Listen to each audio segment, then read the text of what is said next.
Olá, como vai você? Tudo bem? Eu sou o professor Marcelo Gomes do exatasnota10.com. Se você é novo ou é nova por aqui, ou caiu de paraquedas, de repente está aqui por acaso, eu peço humildemente que você se inscreva no canal para que o nosso trabalho possa alcançar mais pessoas que, assim como você, de repente podem ter dúvidas em matemática, química ou física. O tema do vídeo de hoje é logaritmo. Logaritmo é aquele assunto que, quando cai na prova do Enem, quando cai na prova de qualquer concurso, normalmente as pessoas tremem na base. Literalmente, as pessoas bugam. O pessoal normalmente tem medo de logaritmo porque entende que logaritmo é uma coisa muito difícil, é coisa para gênio. Quando cai questão de logaritmo no Enem, eu vou chutar porque eu não vou nem tentar resolver, porque eu não sei logaritmo, eu vou gastar meu tempo nas outras questões e eu não me importo de errar a questão de logaritmo porque todo mundo erra mesmo.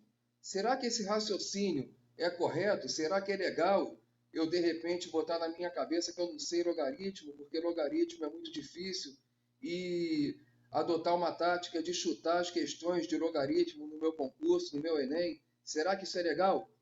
Bom, nesse vídeo eu vou tentar desmistificar um pouco essa coisa do logaritmo. Eu sei por experiência própria que os estudantes eles não entendem bem a teoria de logaritmo. Eu, inclusive, sou professor universitário e até na universidade o pessoal chega lá sem saber muito bem como trabalhar com logaritmo. E olha que eu dou aula para engenharia, para você ter uma ideia. Mas aqui eu quero desmistificar um pouco essa coisa do logaritmo, porque, na minha opinião, esse medo, essa tensão de você, de repente, recear, chegar na sua prova e encontrar uma questão de logaritmo, eu quero mostrar que essas coisas são infundadas, tá? Não tem por que você ter medo do logaritmo, não tem por que você não querer aprender logaritmo, não tem por que você colocar na sua cabeça que logaritmo é muito difícil e que você tem que chutar a questão de logaritmo porque você tem que economizar seu tempo para gastar nas outras questões. Isso é uma grande bobagem, tá? Seja você candidato do Enem, seja você candidato de qualquer outro concurso, o meu objetivo aqui é justamente colocar na sua cabeça que logaritmo pode sim se tornar uma coisa simples, desde que você tenha a devida paciência para aprender a teoria dos logaritmos e a devida paciência de ler com muita atenção os enunciados das questões que cobram logaritmo para você tentar vislumbrar um caminho que vai te levar à resolução do problema, tá? Mas já de antemão, eu acho bobagem essa coisa de você nem querer aprender logaritmo, quando cair questão de logaritmo eu vou chutar, porque o teu concorrente não vai chutar a questão de logaritmo e ele vai levar vantagem em cima de você. Então, se você quer colocar na sua cabeça a teoria dos logaritmos, se você quer colocar na sua cabeça que você pode resolver qualquer questão de logaritmo e perder esse medo bobo, vem comigo porque aqui a gente vai responder 3 questões que caíram no certame do Enem, envolvendo o tema logaritmo, tá? E através dessas 3 questões eu realmente quero te mostrar que logaritmo pode ser uma coisa muito simples que qualquer um pode resolver. E você também. Vamos às questões então? Vamos começar. A primeira questão que a gente vai abordar, galera, é a questão que caiu no Enem na última prova aí, na prova de 2021. Eu vou ler esse enunciado junto com vocês aqui e a gente vai resolver a questão junto. Vamos lá. A lei de Zipf, nunca ouvi falar dessa lei. A lei de Zipf, batizada com o nome do linguista americano George Zipf, também nunca ouvi falar desse cara, é uma lei empírica que relaciona a frequência f de uma palavra em um dado texto com o seu ranking R. Ela é dada por f igual a A dividido por R elevado a B.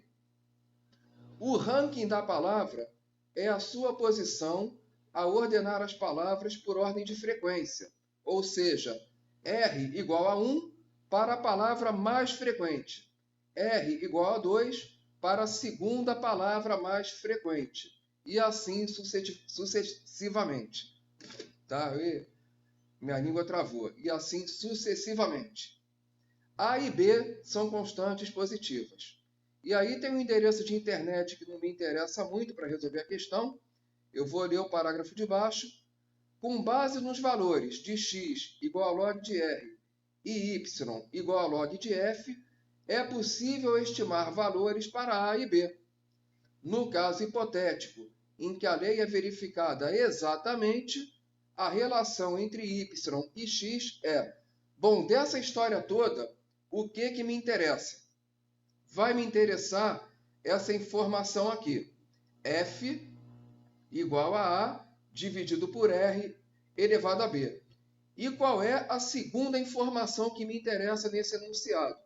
X igual a log de R e Y igual a log de F. É isso daqui, ó. X é o log de R e o Y é o log de F. Eu só vou precisar disso e disso aqui embaixo para resolver a questão. Vamos resolver? Então, do enunciado, o que a gente tinha? X igual a log de R, Y igual a log de F. O que mais a gente tinha do enunciado? F igual a A sobre R elevado a B. O que eu vou fazer aqui? Eu vou aplicar logaritmo em ambos os membros da equação. Fazendo isso, eu vou ficar com log de F igual a log de A sobre R elevado a B.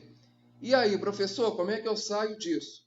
É só a gente lembrar de uma propriedade muito conhecida dos logaritmos, que é a propriedade que diz o seguinte: log de U sobre V é igual a log de U menos log de V, tá? Propriedade geral. Log de U sobre V é igual a log de U menos log de V. Então, quem é esse log de A sobre R elevado a B?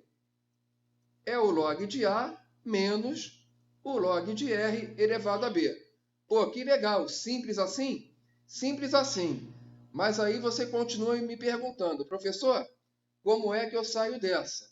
Aí a gente vai ter que lembrar de uma outra propriedade dos logaritmos, que diz o seguinte: log de U elevado a n é igual a n vezes log de U. Tem uma propriedade que é assim: log de U elevado a n é igual a n vezes log de U. E eu vou usar essa propriedade para desenvolver esse log de R elevado a B aqui. Então, desenvolvendo essa propriedade, eu vou ter que o log de F é igual ao log de A menos B vezes log de R. Ora, log de U elevado a N não é N log de U? Então, log de R elevado a B é B log de R. Então, é tudo aplicação de propriedade de logaritmo. Legal. Mas eu sei que o log de F é Y. Tá vendo esse log de F aqui, ó? Esse log de F é Y. Tá vendo aqui em cima?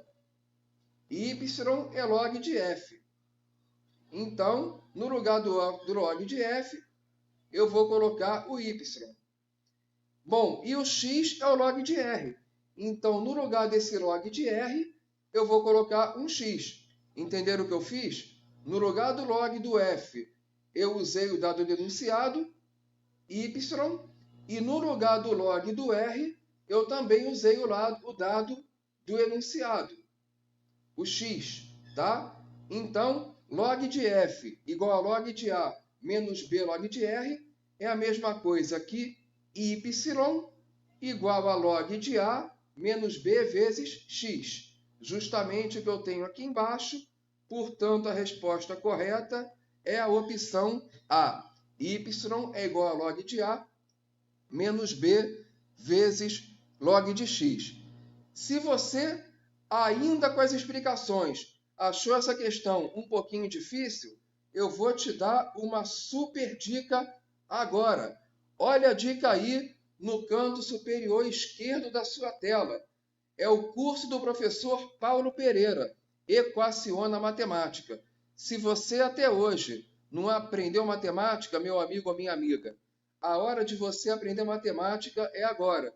O curso do professor Paulo Pereira, o Equaciona Matemática, é um curso versátil, é um curso simples, é um curso, inclusive, que te permite baixar as aulas para você estudar no momento em que você quiser, no lugar em que você quiser. Você não precisa estar online para assistir às aulas, tá? Então, esse curso do professor Paulo Pereira, para você ter uma ideia, ele já ajudou mais de 50 milhões de pessoas em 4 países: no Brasil, em Angola, em Moçambique e em Portugal. Em todos esses países, o professor Paulo Pereira já teve alunos e todos esses alunos foram muito ajudados. É um curso que já ajudou muita gente, que pode te ajudar também. E a grande novidade é que aqui pelo canal, você adquirindo no link que está aí embaixo na descrição, você tem um preço promocional. E por ser promocional, esse preço pode sair do ar a qualquer momento, tá? Então, se você quer adquirir esse super curso que já ajudou mais de 50 milhões de pessoas em 4 países, um curso que vai te apresentar a matemática de uma forma simples, objetiva e direta, não perca essa oportunidade. Adquira esse curso na promoção, clica no link que está aí na descrição do vídeo e conheça um pouquinho mais sobre o curso. Tenho certeza de que você vier adquirir esse curso, você não vai se arrepender nem um pouco. É o curso do professor Paulo Pereira, o Equaciona Matemática. Eu, professor Marcelo Gomes, recomendo, tá? Então, dada a dica, vamos voltar às nossas questões. Vamos aqui à segunda questão que caiu na prova do Enem de 2018, que diz o seguinte: um contrato de empréstimo prevê que quando uma parcela é paga de forma antecipada, conceder-se-á, gostei da construção aqui do português, né? A mesóclise. Conceder-se-á uma redução de juros de acordo com o período de antecipação. Então, só lendo de novo aí. Um contrato de empréstimo prevê que quando uma parcela é paga de forma antecipada, conceder-se-á uma redução de juros de acordo com o período de antecipação.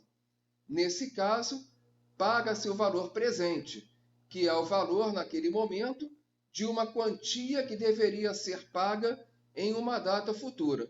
É igual à antecipação de uma parcela de empréstimo que, de repente, você pega.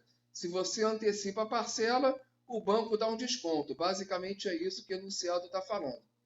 Um valor presente P, submetido a juros compostos com taxa I, por um período de tempo N, produz um valor futuro V, determinado pela fórmula V igual a P, que multiplica 1 mais I elevado a N. Isso aí é até fórmula de matemática financeira, juros compostos. Em um contrato de empréstimo com 60 parcelas fixas mensais de R$ 820, a uma taxa de juros de 1,32% ao mês, junto com a 30ª parcela, será paga antecipadamente uma outra parcela, desde que o desconto seja superior a 20% do valor da parcela. Então, basicamente, eu, que sou o contraente do empréstimo, estou pagando a 30ª parcela, só que junto dessa 30ª parcela, eu quero adiantar uma outra parcela lá da frente, desde que, adiantando essa parcela, eu tenha um desconto superior a 25% do valor da parcela que eu estou adiantando.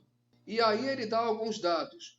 Utilize 0,2877 como aproximação para ln de 4/3 e 0,0131 como a aproximação para ln de 1,0132. Normalmente, quando o enunciado da questão ele te fornece dados como esses, você presta muita atenção, porque fatalmente esses dados serão utilizados adiante durante a solução, tá? Então, por enquanto, a gente guarda esses dados aí. E aí vem o que a questão está perguntando finalmente.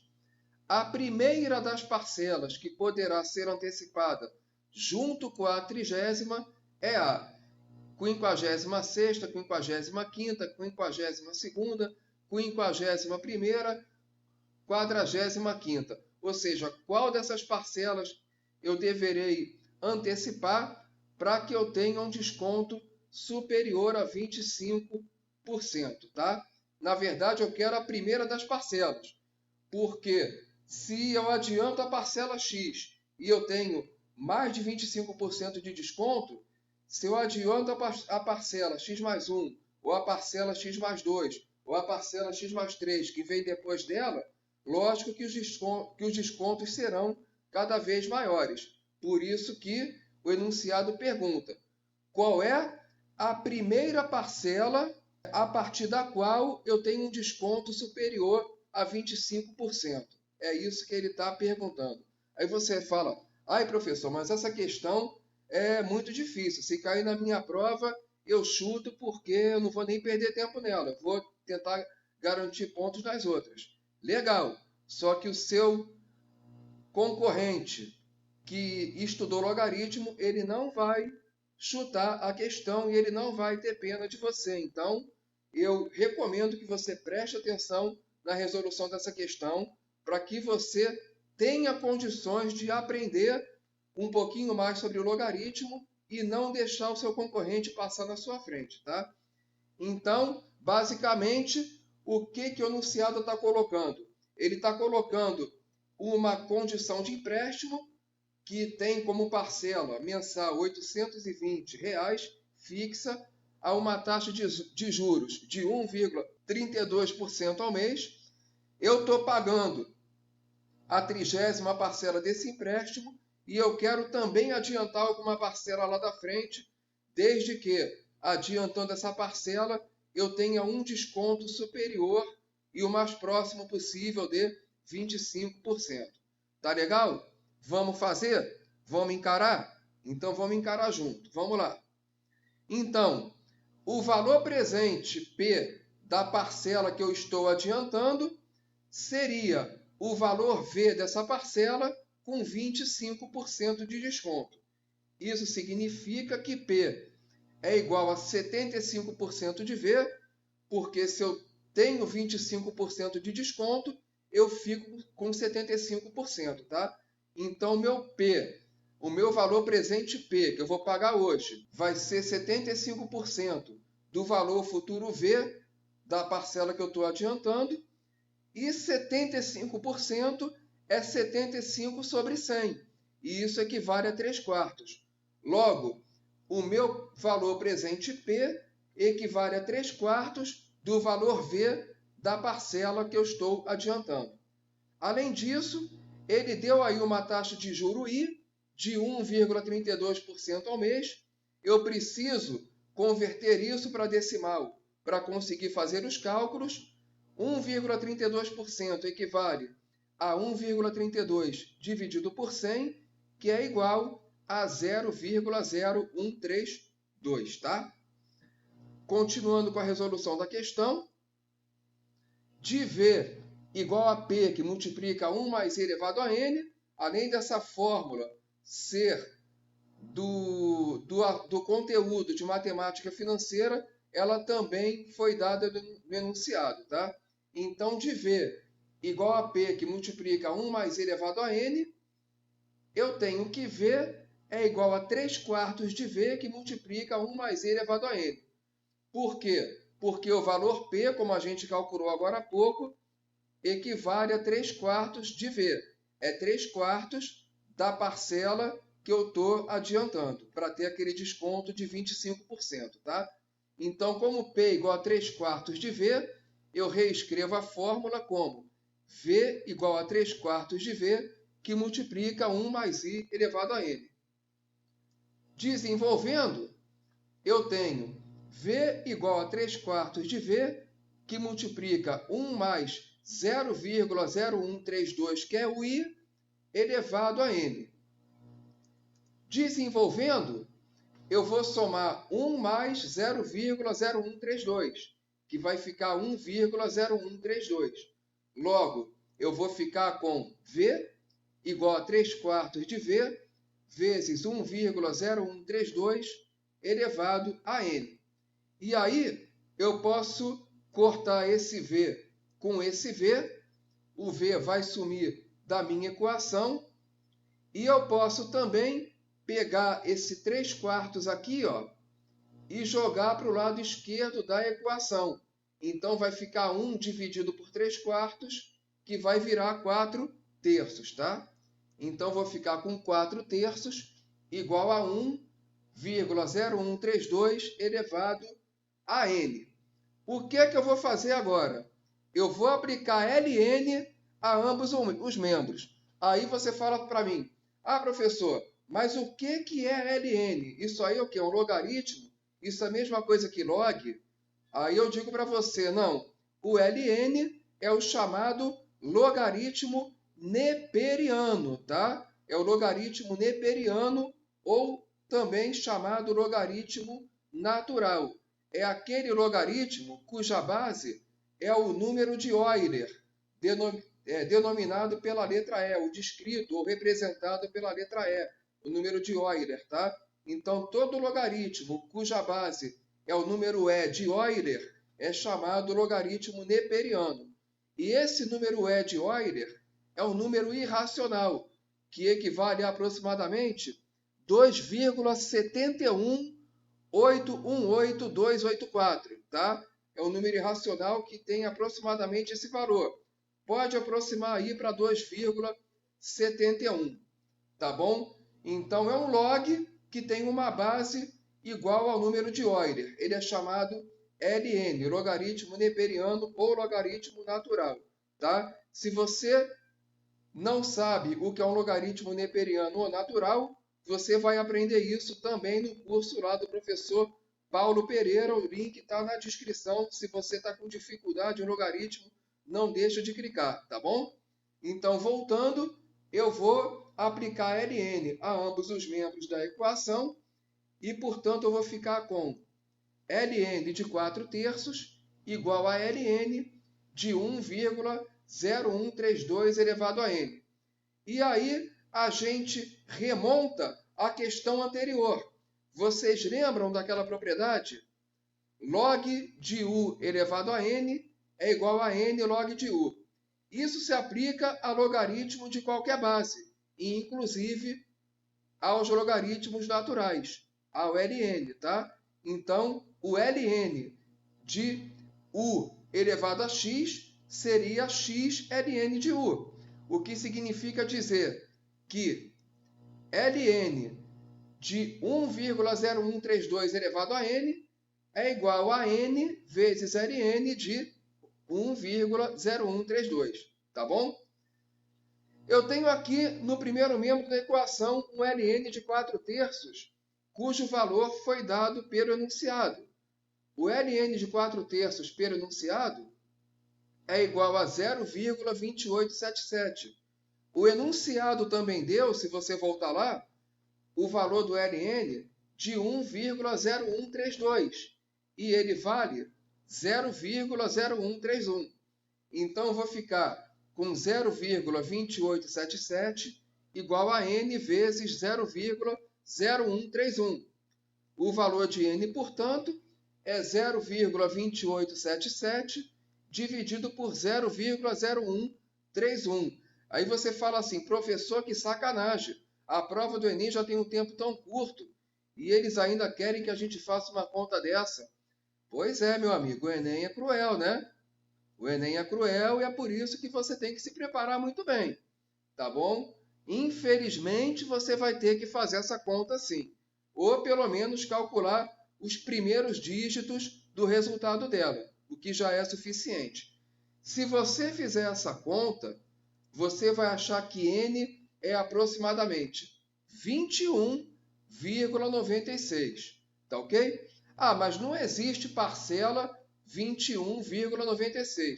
Ou é a parcela 21 ou é a parcela 22.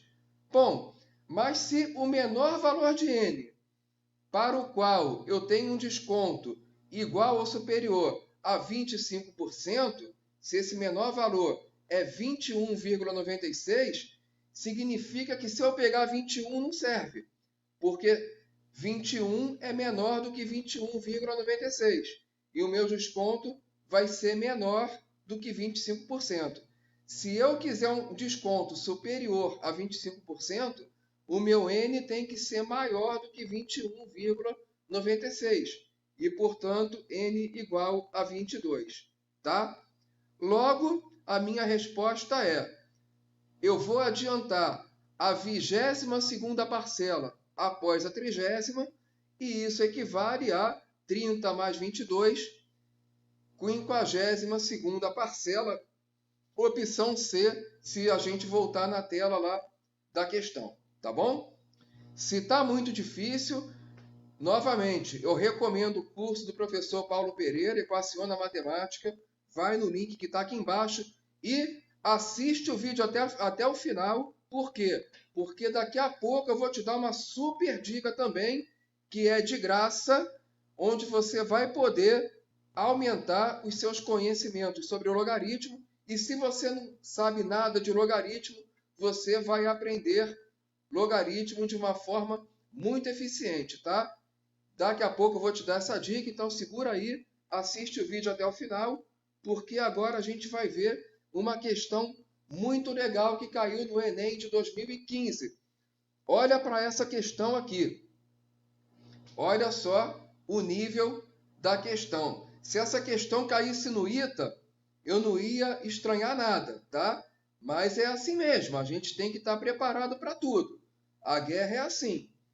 A gente tem que estar preparado para a guerra, tendo antes estudado o inimigo. Então aqui a gente estuda o inimigo para o inimigo não nos surpreender com uma coisa linda dessa que você está vendo aí na sua tela, tá? Então vamos lá. Um engenheiro projetou um automóvel cujos vidros das portas dianteiras foram desenhados de forma que suas bordas superiores fossem representadas pela curva de equação y igual a log de x, conforme a figura. Então, o formato dos vidros das portas dianteiras, ele vai se dar segundo uma função logarítmica. Y igual a log de x nada mais é do que uma função logarítmica, tá? Então, os vidros das portas dianteiras do automóvel que o engenheiro quer projetar, esses vidros, eles vão ter o seu formato delineado por uma função logarítmica, tá bom? Então, esse é o formato do vidro da porta dianteira. Essa figura aqui, tá? Bom, vamos continuar lendo.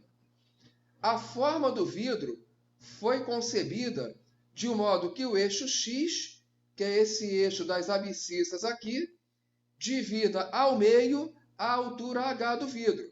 Então, aqui está a altura h do vidro, tá bom? Essa aqui é a altura h do vidro. E ele está dizendo o seguinte: o eixo das abscissas x está dividindo em duas partes iguais a altura h do vidro. Então, esse comprimento acima do eixo x é igual a esse comprimento abaixo do eixo x, tá? A altura foi dividida em duas partes, tá bom? Beleza. Obedecendo a essas condições, o engenheiro determinou uma expressão que fornece a altura h do vidro em função da medida n, que é essa medida daqui, da sua base. Então, o n é a medida da base do vidro. E aqui ele está falando que está em metros, tá bom? Então, a altura h do vidro, dividida em duas partes iguais pelo eixo x, tá? Sendo que esse vidro ele tem uma dimensão da base igual a n. Tá legal?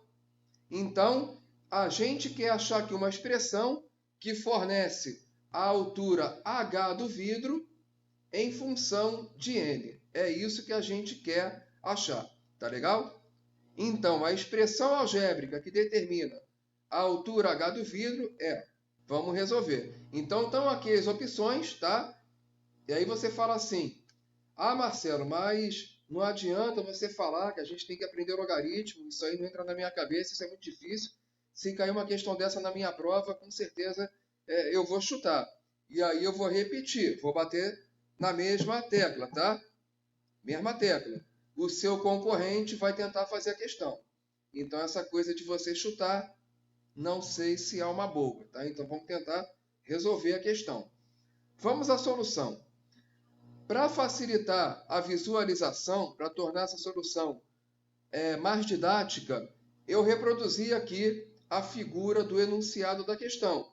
Altura h do vidro, essa altura h está sendo cortada em duas partes iguais pelo eixo x e a dimensão da base do vidro é n. Tá legal? Vamos então à parte matemática da questão, a parte mais gostosinha da questão. Vamos lá. Bom, isso aqui é uma função logarítmica, tá bom? Essa função logarítmica tem basicamente dois pontos que estão limitando as dimensões do vidro. O primeiro ponto que está limitando a dimensão do vidro é esse ponto daqui, tá? Cuja abscissa é x1, tá? O segundo ponto que está limitando o formato do vidro é esse ponto aqui, cuja abscissa é x2, tá bom? Como isso aqui é uma função, para cada abscissa corresponde uma ordenada, ou para cada elemento do domínio corresponde uma imagem, tá? A imagem desse elemento do domínio é essa daqui, e a imagem desse elemento do domínio é essa daqui. E quem são essas imagens? A imagem do domínio x1 é o log de x1. Aqui não é y igual a log de x, então a imagem de x1 é log de x1. Da mesma forma, a imagem de x2 é o log de x2. Tá bom? Vamos prosseguir. O eixo x corta a altura h pela metade. Ora, se o eixo x corta a altura h pela metade, a dimensão do que está acima do zero é igual à dimensão do que está abaixo do zero, por sinal trocado. Ou seja, log de x2 é igual a menos log de x1. O zero não está aqui? Essas duas medidas aqui, acima e abaixo do zero, não são iguais? São, porque o enunciado falou que o eixo x corta a altura pela metade. Então, essas duas dimensões aqui acima do zero, essas duas dimensões são iguais. Isso significa dizer que o log de x2 é igual a menos o log de x1, tá bom? Então, log de x2 igual a menos log de x1. Ou seja, o que está aqui embaixo é menos o que está aqui em cima, tá? Trazendo o log de x1 para a esquerda, eu vou ficar com log de x2 mais log de x1 igual a zero. E aí vem aquela propriedade dos logaritmos. Log de A mais log de B é igual a log de AB. Lembra dessa propriedade? Ou nunca escutou falar? Então eu vou falar para você, tá? Log de A mais log de B é igual a log de AB. Então, log de x2 mais log de x1 é igual a log de x2 vezes x1, igual a zero. Tá bom? E aí, como é que eu saio disso? Lembra lá do conceito de logaritmo? Vamos voltar ao conceito de logaritmo. Aqui eu tenho o logaritmando. Aqui embaixo eu tenho a base. Quando eu não escrevo o valor da base, a base é 10, tá? Isso por definição. E aqui eu tenho o valor do meu logaritmo, que no caso é zero. O que vem da definição de logaritmo? O logaritmando, que é x2, x1, esse logaritmando aqui, que é x2, x1, é igual a base 10 elevada ao logaritmo zero. Então, qualquer logaritmando é igual a base elevada ao valor do logaritmo, tá? Então, a base é 10, o logaritmo é 0, 10 elevado a 0 é igual a 1. Qualquer número elevado a 0 é igual a 1, tá? Logo, o meu logaritmando x2, x1 é igual a 1. E isso significa dizer que x2 é igual a 1 sobre x1. Legal? Mais ou menos? Mas continua assim mesmo. Vamos achar a resposta da questão, tá? Vamos lá. Aqui do meu enunciado, eu também sei o seguinte, que a base n do vidro é igual a x1 menos x2. Vê se não é verdade. Se eu fizer x1 menos x2, eu tenho justamente a base n aqui do vidro, tá? Então, vamos fazer x1 menos x2 igual a n. Só que x2 é 1 sobre x1. Então, eu vou escrever x1 menos 1 sobre x1 igual a n. E eu vou desenvolver essa expressão. Desenvolvendo essa expressão, eu vou ficar com o seguinte. x1² menos 1 igual a nx1. Ih, professor, não entendi nada. Aqui x1², nx1 é esse daí. Vamos lá. Aqui eu tenho uma equação fracionária com MMC x1, tá ok? O que eu vou fazer? x1 vezes x1, x1². Aqui.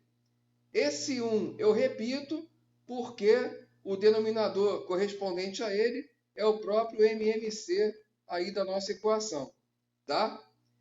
E, por fim, vou fazer x1 vezes o n, tá? Que vai ficar nx1. Clareou um pouquinho mais? Então, vamos desenvolver o que está aí. Trazendo nx1 para a esquerda, eu vou ficar com o seguinte. x1² menos nx1 menos 1 igual a 0. E aí, se eu quiser achar o valor de x1 nessa equação do segundo grau, eu vou usar a fórmula de Bhaskara, que na verdade não é de Bhaskara, tá? Estou te contando esse segredo. Depois, se vocês quiserem, escrevam aí nos comentários que a gente conta essa história para vocês, mas a fórmula não é de Bhaskara, tá? Embora ela se chame fórmula de Bhaskara. Então, eu vou usar a fórmula de Bhaskara para resolver essa equação do segundo grau, em que o A é igual a 1, o B é igual a menos n e o C é igual a menos 1. Não é ax² mais bx mais c igual a 0? A equação do segundo grau? Então, o A é 1, o B é menos n e o C é menos 1, tá? Então, usando a fórmula de Bhaskara, B é mais ou menos raiz de b² menos 4ac sobre 2a. Eu vou ficar com b n mais ou menos a raiz de n², que é o b ao quadrado, menos 4ac. Quem é 4ac? 4 vezes 1, 4, vezes menos 1, menos 4. Então, 4ac igual a menos 4. b ao quadrado menos 4ac, portanto, b ao quadrado menos menos 4 fica mais 4. Então, n mais ou menos raiz de n² mais 4 é o menos b mais ou menos raiz de b² menos 4ac. Tá bom? Sobre 2a. Bom, o a é 1, 2 vezes 1, 2. Tá bom? Está aqui a fórmula de Bhaskara aplicada. x1 igual a menos b. Se o b é igual a menos n, o menos b fica n, tá? x1 é igual a n, mais ou menos, raiz de b² menos 4ac, que já vimos que é n² mais 4, sobre 2. Com n maior que 0. Isso aí é uma condição de contorno, é um pulo do gato que você tem que ver. Por quê? Você tem dois valores aqui para x1, porque você tem um mais ou menos aqui. E você tem que determinar qual valor você vai utilizar para se chegar à resposta correta. É o mais ou é o menos. Para você saber se usa o mais ou usa o menos, você tem que ver que o n é maior do que 0. Por que o n é maior do que 0? Porque n é a medida da base do vidro. Então, não faz sentido eu falar que a base do vidro tem menos 5 centímetros, menos 7 centímetros, menos 11 centímetros. Né? Não tem medida negativo. Isso não existe, tá? Então, se n é uma medida, o n é positivo. Tá legal? Outra coisa que a gente tem que ver é o seguinte, o valor do x1. O x1, ele está do lado direito do eixo das abscissas. Se o x1 ele está do lado direito do eixo das abscissas, então ele é maior do que zero. O zero está aqui, o x1 está aqui, olha. Então ele está à direita do zero e, portanto, ele é positivo. O x1 é positivo. Significa que eu tenho que escolher ou mais ou menos, de forma que x1 fique positivo. Legal? Vamos lá. O n é positivo, a gente já viu. Olha para esse termo aqui. Aqui que está o calcanhar de Aquiles, de repente, da questão. Olha esse termo daqui. Raiz de n quadrado mais 4. Vamos tentar aqui uma coisa um pouquinho mais simples. Raiz de n elevado ao quadrado. Quanto é? É n, certo? A raiz quadrada de n elevado ao quadrado é n. Eu acho que nisso você concorda comigo, tá legal? Então, se a raiz quadrada de n elevado ao quadrado é n, então a raiz quadrada de n elevado ao quadrado mais 4 vai ser maior do que n. Isso aí é uma conclusão óbvia. Se a raiz quadrada de n ao quadrado é n, a raiz quadrada de uma coisa que é maior do que n ao quadrado será maior do que n. Logo, a raiz quadrada de n elevado ao quadrado mais 4 é maior do que n. Tá legal? Então, ele é menor do que raiz de n quadrado mais 4. Concluímos isso. Ora, se eu pegar o n e subtrair de uma coisa que é maior do que ele, eu vou ter um número negativo. E número negativo não serve, porque x1 é positivo. Então, o sinal de menos não me serve. Logo, eu vou utilizar o sinal de mais, que é o sinal que vai me gerar aqui um número positivo, uma vez que eu estou somando duas coisas positivas, tá?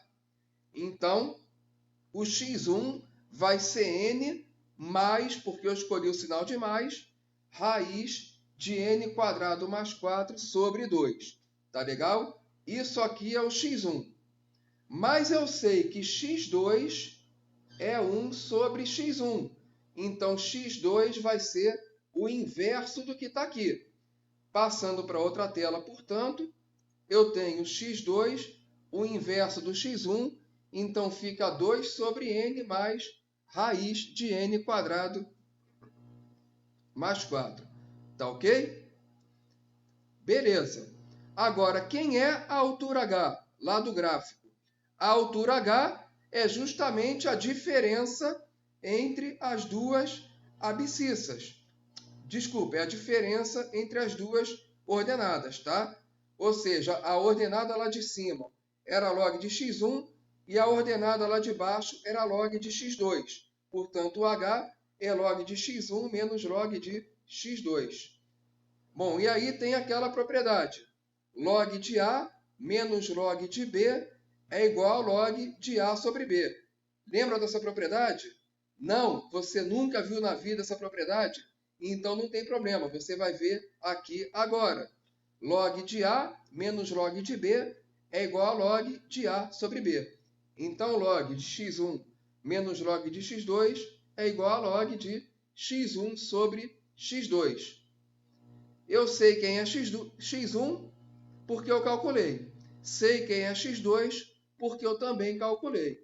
Então, h vai ficar igual a log de x1, que é n mais raiz quadrada de n quadrado mais 4 sobre 2, dividido pelo x2, que é 2 sobre n mais raiz quadrada de n quadrado mais 4. E se você for fazer essa divisão, você vai ficar com o seguinte, com n mais raiz de n quadrado mais 4 elevado ao quadrado, dividido por 2 ao quadrado. Por quê? Porque se você vai inverter a segunda fração para poder dividir, você vai acabar multiplicando isso com isso e isso com isso, tá bom? Então vai ficar log de n mais raiz de n quadrado mais 4 ao quadrado sobre 2 ao quadrado. Ora, só que a ao quadrado sobre b ao quadrado é igual a sobre b ao quadrado, não é? A elevado ao quadrado dividido por b elevado ao quadrado é a dividido por b elevado ao quadrado. Portanto, isso aqui vai dar log de n mais raiz de n quadrado mais 4 sobre 2 elevado ao quadrado. E aí a gente cai naquela propriedade que a gente viu nas questões anteriores. Log de u elevado a n é igual a n log de u. Portanto, esse logaritmo aí vai ficar igual a 2 log de n mais raiz quadrada de n ao quadrado mais 4 sobre 2. E isso corresponde à letra E, tá? Essa questão foi uma questão um pouquinho mais difícil do que as outras duas, mas caiu no seu Enem. De repente, você está me assistindo aí, você vai fazer o Enem. Caiu no Enem, tá? Então, o conselho que eu te dou, não foge do bicho-papão. Não deixa o armário fechado, porque o bicho-papão está lá dentro. Você vai lá, abre o armário e encara o bicho-papão, porque o teu concorrente não tem medo do bicho-papão, tá bom? Então, espero realmente ter te ajudado a entender um pouquinho mais de logaritmo nesse vídeo, sem te enganar, colocando só questão facinha aqui e dizendo para você que no Enem vai ser mole. Não vai ser. Então, isso foram questões que caíram no Enem e eu usei essas questões primeiro, para elas serem um meio de eu te explicar um pouquinho a respeito desse assunto importante que é logaritmo e para que essas questões servissem para você se deparar com o tipo de raciocínio que você vai encontrar numa prova do Enem e eu espero realmente ter te ajudado com isso. Mas, se ainda assim você falar para mim que está fraquejando nos logaritmos, não tem problema, porque além do curso do professor Paulo Pereira, o Equaciona Matemática, que está na promoção, clica no link para dar uma olhada. Além desse curso, eu vou te oferecer um e-book de graça, tá? É o e-book que aparece no canto superior esquerdo aí da sua tela. É um e-book que você pode baixar de graça no site exatasnota10.com. Clica no link da descrição que você vai direto para a página do e-book e nessa página você vai poder baixar esse e-book de graça, que é o e-book Derrubando os Logaritmos. Então, nesse e-book, eu procurei partir bem lá do princípio do conceito de logaritmo. Eu explico lá que o logaritmo vem da multiplicação. Eu explico que para você se dar bem em questão de logaritmo, você tem que dominar a propriedade de potência. Então, eu esmiuço no início do livro propriedade de potência. Eu deixo o aluno bem à vontade para trabalhar com potências antes de efetivamente ingressar na teoria dos logaritmos propriamente dita, tá? Então, esse e-book Derrubando os Logaritmos é um e-book gratuito que vai te ajudar muito a compreender essa questão dos logaritmos, tá bom? E ali dentro do e-book você tem questão do Enem resolvida, você tem questão de concurso resolvida, você tem questões do Enem e de concursos propostas, você tem no final do livro, no final do e-book, você tem todos os exercícios propostos resolvidos e comentados. Eu não botei só a resposta, eu resolvi e comentei todos os exercícios propostos do livro. Então, se você está ali estudando pelo livro e de repente não conseguiu fazer algum exercício proposto, você vai no final e olha a resolução comentada. Então, o e-book, que ele é gratuito e vai te ajudar muito a compreender a teoria dos logaritmos, tá? Então, dito isso, pessoal, espero realmente ter te ajudado com essa questão aí, com essa problemática dos logaritmos, tá? Logaritmos é uma coisa que eu te garanto que dá para aprender e depois que você aprende, você vê que não é aquele bicho de 7 cabeças, a besta do Apocalipse que parece ser. Tá bom? Então, realmente, eu espero ter te ajudado. Novamente, se você está chegando agora no canal, se você caiu de paraquedas, está aqui por acaso, estava pesquisando alguma coisa no YouTube, caiu aqui no canal, eu peço humildemente que você faça sua inscrição. Se você gostou do conteúdo, te ajudou, abriu a sua mente, eu peço que deixe seu like, porque isso me ajuda a ajudar mais pessoas que, assim como você, podem ter dúvidas em matemática, química ou física, tá? Então, pessoal, até o próximo vídeo. Fiquem com Deus e estudem.